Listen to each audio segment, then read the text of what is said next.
Hello and welcome to Homegrown Hangout. I'm your host, Homegrown, and today I want to talk with you guys a little bit about Star Wars. See, it's weird. I've gone on a deep Star Wars tangent these past couple of weeks since The Mandalorian came out, I would say. So, The Mandalorian came out, and I've been really fascinated with the Star Wars universe. And I've been fascinated with the way Star Wars appears to predict the slow or the fast. It's way too fast in the movies. But it shows societies and societal change and how initially it portrays a liberal democracy succumbing to fascism. And that is the Republic turning into the Empire. And then it became, well, it started out as, yes, the Empire is bad, and we need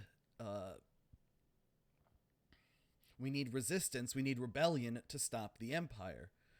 But the Empire comes from somewhere. What gives rise to the Empire? And it is the Republic. And the Republic existed for 1,000 years.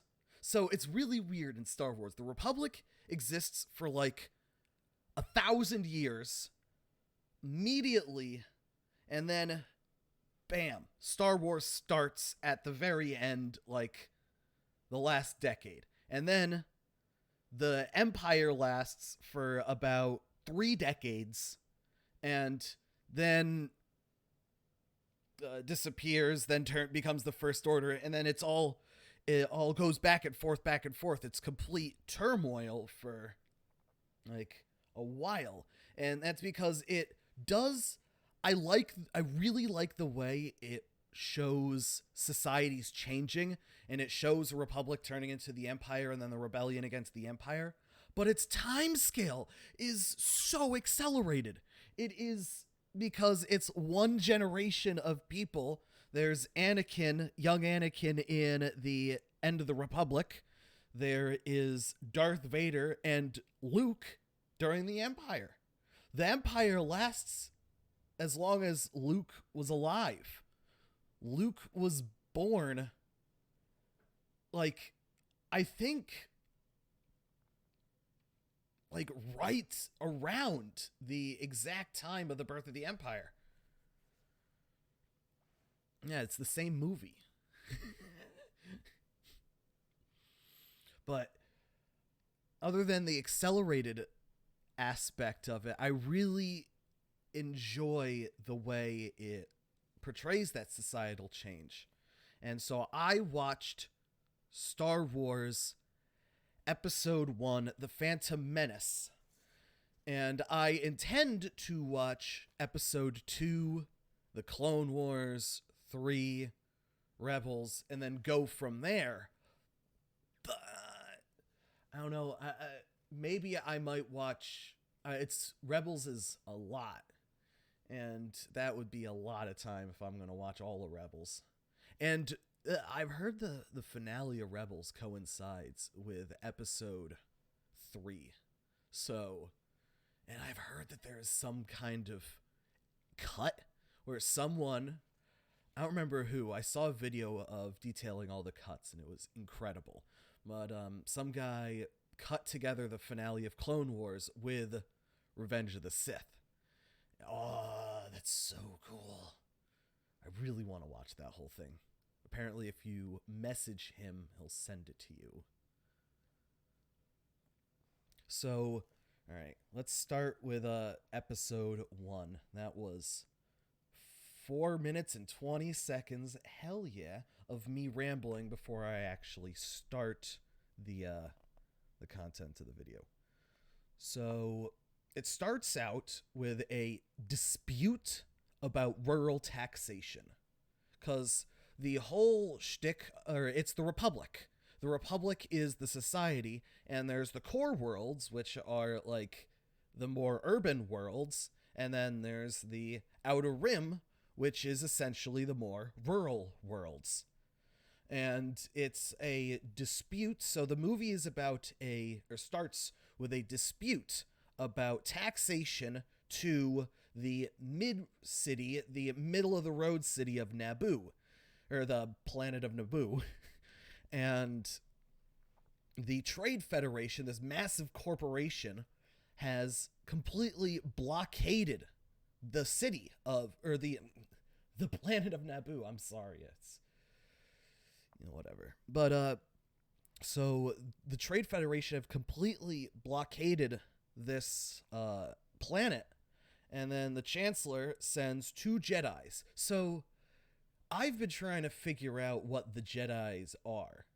And I guess they're warrior priests. But last night when I was watching it, the only thing I could think of was samurai.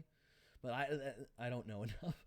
I've only watched the history of Japan. I don't know enough about Japan to actually understand what it is the samurai really did. So the Jedi seem like warrior priests. It's like the Force is the factual religion of this universe. It is the energy, and they use the Force powers, so they're the right. So they're these warrior priests. They have these laser swords that only they can control, and that if anyone else uses them, they're liable to get their arm chopped off, because you need to be able to use the Force, because the blade doesn't have any weight. It's just there. So, have you ever held a flashlight? Like, try using a flashlight and swinging it around and not pointing it at yourself accidentally. It's hard. You need the Force to be able to do that. So, it's... the Chancellor sends in these 2 Jedi to negotiate, and being the Jedi are exalted as these warriors of peace, and they only want to promote peace in the galaxy. But the Chancellor, they are like very embedded in the Galactic Republic and the goings on of the Galactic Republic. So the Chancellor sends in these 2, Qui-Gon and Obi-Wan. We know them. It's Liam Neeson and Ian McGregor, and they're the boys. And it's Liam Neeson was so tall that they had to rebuild like a bunch of these sets for these movies, because they just did not realize that he is such a tall man. So they send in the 2 to negotiate, and the Trade Federation is like, holy shit, they're Jedi. We can't negotiate with them. We got to kill them. So they go to kill them. The Jedi are like, they're trying to kill us? What the fuck? No, it's not going to work. So they beat all the droids. They escape the poison gas that they flood the room with. And the Jedi escape. And there was... then, after the Jedi escape, that corporation that has completely blockaded the planet invades it. And it's super quick. They invade it and immediately capture the princess. I guess princess, or not princess, queen. I guess the role of queen in this, on this planet is elected. I think they mention being elected queen, that this is a democracy, which is neat. Like, I jive with it. So the Trade Federation is the one that possesses the droid army. And so the droid army has captured Naboo, the capital city, and the princess and the princess's inner circle. Now, then the Jedi pop in after meeting Jar Jar Binks, who is, holy shit, you have to put up with Jar Jar Binks for this movie. So the Jedi save the queen and like one guard, and then they go off to the Republic to be like, we need to tell the Galactic Senate that this is going on, and we need them to act to stop it. We need them to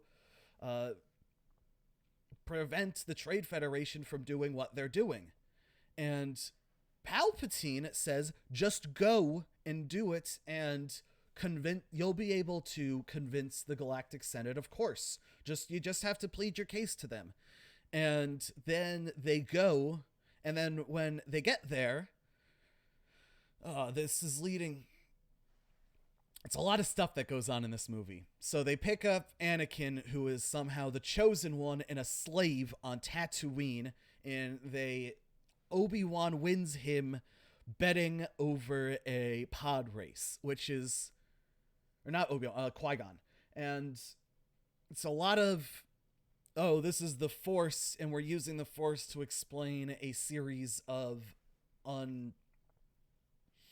unpredictable or unlikely events. So they pick up this slave, and the fact that this whole movie isn't about slavery and ending the galactic slavery is incredible. The fact that the Republic is not doing anything about slavery is just absolutely fascinating. But they bring the Queen to the Galactic Senate, and they say, she goes, please, you need to do something. And Palpatine says,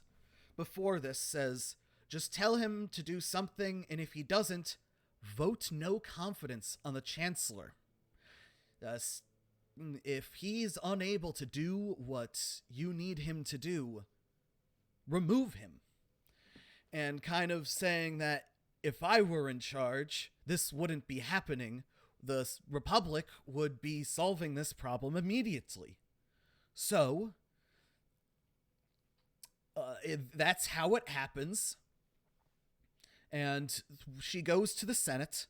She says, please do something, save my people. My people are dying. And then the Trade Federation, who is represented in the Senate, goes, there's no proof of this. This is an outrageous accusation. We need to send a commission to Naboo to prove whether or not this is going on. And then another Senate seconds the Trade Federation's motion. And then the Chancellor says to the Queen, do you accept this? Will you accept this? Is this okay? And she goes, are you fucking kidding me? No, I vote no confidence. You have to do something. My people are dying. Just appointing committees to delegate and talk isn't going to do anything. And the Palpatine saying, yes, this is the bureaucracies of the Republic, and the fact that bureaucrats are all making everything harder, and there's rampant corruption, and that the Chancellor can't do anything about it. So that's kind of the narrative Palpatine sets, and I am very skeptical to take Palpatine's words for anything. But okay, if that's what you're saying, if it's rife with corruption and there's nothing that the Chancellor can do about it, then yeah, that's needs to be fixed. But Palpatine says, I'll be Chancellor, and I will be a strong Chancellor who will crush this. I don't like that. I don't like that one bit. And I think I have good reason to not like it one bit. So, what happened? They all go back to Naboo, and they put together a ragtag army of the Gungans. They go back, they're like, all right, Jar Jar, take us to your people, and let's ask them for help in fighting the droid army. So they do, and the Gungans are like, sure, we can ally, that's fine. And then they go and they have this big battle, and I remember what happens. Anakin is hiding inside the cockpit of a spaceship, and Qui-Gon looks at him and says, don't leave that cockpit. And Anakin closes the cockpit doors and everything and says, okay. And then Qui-Gon leaves, and Anakin just fucking flies up to the Trade Federation ship, and blows it up, and all the droids die, and that's how it ends. And it's not because of the superior fighting force of the Gungans and whatnot. It's because the central unit that was controlling the droid armies was no longer broadcasting a signal, so the droids collapsed.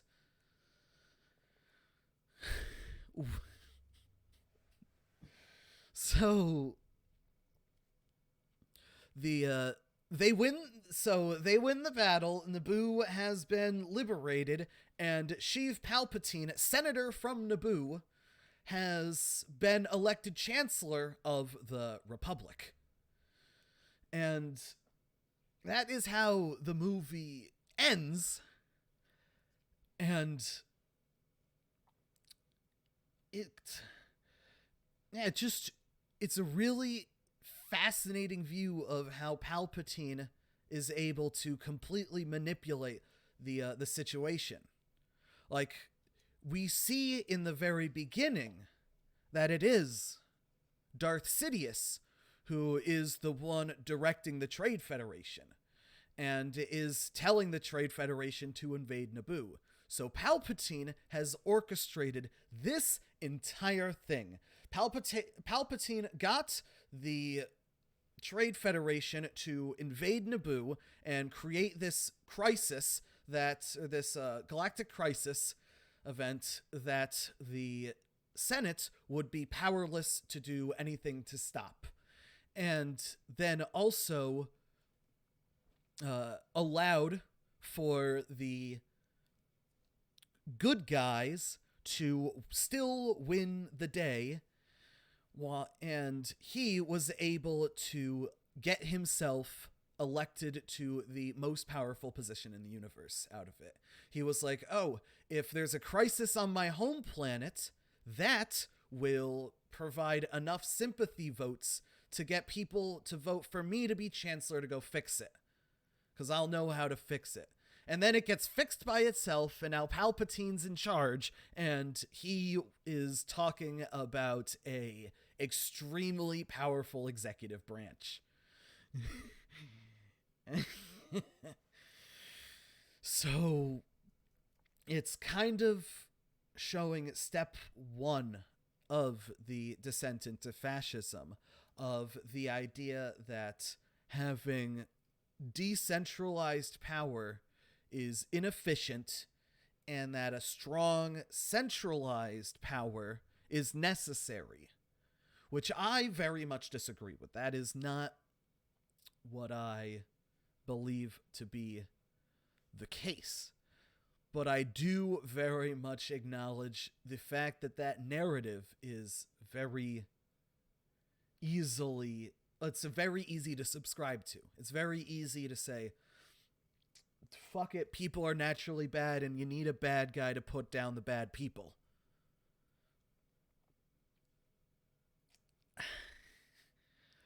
Which I feel like that's the base, that's the animalistic side of us that we need to kind of put down, that we need to kind of ignore. Because when we look at our society, the point should be to improve it. We should be looking at the world around us and saying, how should we make it better? And Palpatine says, no, that's not what we should be looking at. What we should be looking at is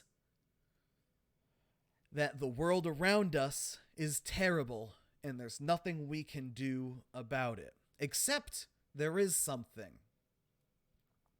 We can become as bad as it, so we can beat it at his own terms. Which is incredible, but it's also not... It's not something that I would like to see replicated. So that's basically my 20-minute rant about Star Wars Episode 1, The Phantom Menace, and I think I am about to watch Star Wars Episode 2, Attack of the Clones. So I've realized that I remembered all the real necessary details without looking at the notes, so I'm not taking notes anymore. I wrote too many things about Jar Jar, and the notes were about the scenes and what specifically happened in the scenes. And I knew that I did not want to do a play by play of what actually happened. Like, I wanted to look at more of the meta narrative than the actual narrative itself. So, all right. There is my. There it is.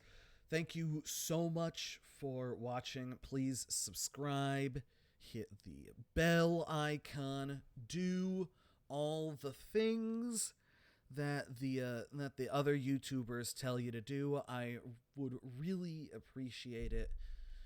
And yeah, have a fantastic life.